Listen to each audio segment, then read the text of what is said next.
আমাদের এই কোটা সংস্কারের আন্দোলন ছিল শান্তিপূর্ণ আন্দোলন। শেখ হাসিনার পুলিশ, ছাত্রলীগ, সন্ত্রাসী বাহিনীগুলি চালিয়ে বর্বরোচিত হামলা করে আমাদেরকে অভ্যুত্থানের দিকে নিয়ে যেতে বাধ্য করেছিল।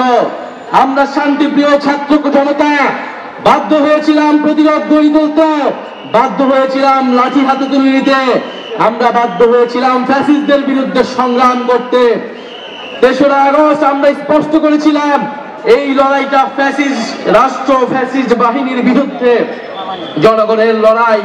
ফলে সেই লড়াইয়ে জনগণের পক্ষে যারা ছিল তারা বাংলাদেশের স্বাধীনতার জন্য, মুক্তির জন্য লড়াই করেছিল। যারা শেখ হাসিনার পক্ষে যে সকল পুলিশরা ছিল, যে সকল সন্ত্রাসী বাহিনী ছিল, তারা ফ্যাসিস্ট বাহিনী হিসেবে, দোসর হিসেবে সাব্যস্ত হয়েছিল। প্রিয় সংগ্রামী বন্ধুগণ, আমরা জানি মৌলভীবাজার একটি সীমান্তবর্তী জেলা। আপনাদের সাথে আসাম ত্রিপুরার সীমান্ত রয়েছে। এই আসাম ত্রিপুরার সাথে বাংলাদেশের ঐতিহাসিক সম্পর্ক ছিল, সাংস্কৃতিক সম্পর্ক ছিল।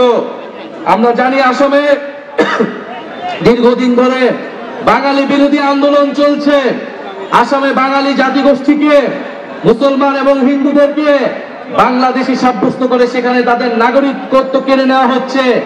আমরা কয়েক বছর আগে এই হিন্দুত্ববাদী মোদি দেখেছি এনআরসি আইনের মাধ্যমে আসামের মুসলমানদেরকে দ্বিতীয় শ্রেণীর নাগরিকে পরিণত করেছে। আমরা স্পষ্টভাবে বলতে চাই, এই মৌলভীবাজার থেকে বাংলাদেশে আমরা যে সম্প্রীতির রাজনীতি করতে চাই, পুরো দক্ষিণ এশিয়ায় এই সম্প্রীতির রাজনীতি আমরা ছড়িয়ে দেব।